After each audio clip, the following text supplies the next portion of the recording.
انسانی فطرت ہے کہ وہ بھاگتا ہے نقد کی طرف، اور دنیا کی زندگی اس کے لیے ایک میٹھا خواب ہے، حلم کہا گیا، میٹھا خواب، اور وہ بھول جاتا ہے کہ یہ سب کچھ ٹوٹ کے بکھر جانے والی چیزیں اور سب کچھ یہاں رہ جانے والا ہے۔ دنیا اس کو میٹھی لگتی ہے، دل آویز لگتی ہے، اور اس دل آویزی میں اتنا کھو جاتا ہے کہ وہ اپنے مقصد زندگی سے منحرف ہو جاتا ہے۔ جو اس کا مقصود حیات تھا، جس کے لیے اس کی تخلیق ہوئی ہے، اس سے وہ پھر جاتا ہے۔ اللہ تعالیٰ نے تنبیہ کے انداز کے اندر حضرت انسان کی اس فطرت کو بیان بھی فرمایا اور اس کو جھنجھوڑ کر کے کہا کہ تیرا ان دنیا کی بھول بھلائیوں میں کھو جانا مقصد نہیں تھا، تیرا مقصد اپنے مالک کی رضا جوئی اور اس کے قرب کی تلاش تھی۔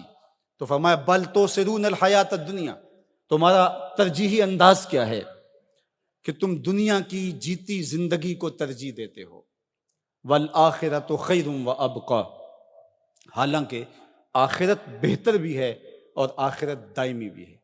نہ ختم ہونے والی زندگی ہے آخرت، کبھی ختم نہیں ہوگی۔ یہ دنیا جتنی بھی ہو، ایک آدمی 100 سال بھی زندگی پائے تو پھر بھی تو موت ہی ہے۔ حضرت موسیٰ علیہ السلام کے پاس جب قبض روح کے لیے اسرائیل آئے تھے تو پوچھا کدھر آئے ہو؟ کہا قبض روح کے لیے آیا ہوں۔ تو انہوں نے تھپڑ لگا دیا تھا، فلطم علی وجہہ۔ تو واپس چلے گئے تو کہا مالک ایک ایسے شخص کے پاس بھیجا جو مرنا ہی نہیں چاہتا۔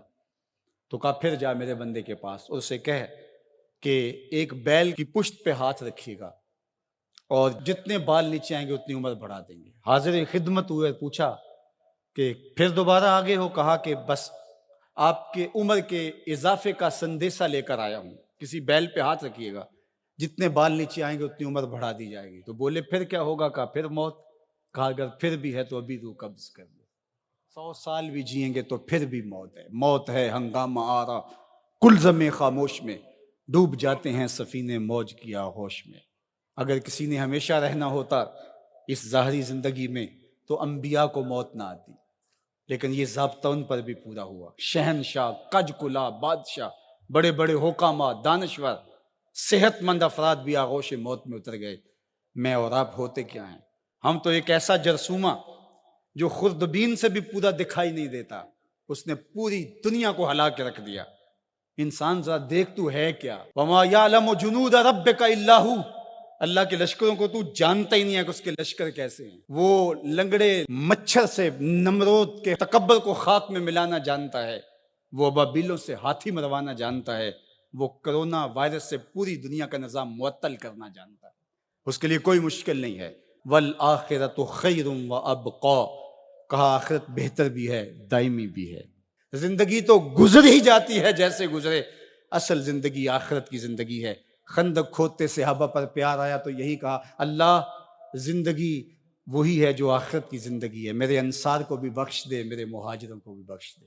یہ زندگی اچھی بنا لیں، میں نہیں آپ کو روکتا، گھر بھی اچھا بنا لیں، گاڑی بھی آپ کے پاس اچھی ہونی چاہیے، اچھا کھائیں اچھا پہنیں، بالکل نہیں روکتا، شریعت بھی منع نہیں کرتی، لیکن یہ چیزیں اگر آخرت کے سودے پر ہوں، آخرت کو برباد کر کے حاصل کی جائیں تو یہ خسارے کا سودا ہے۔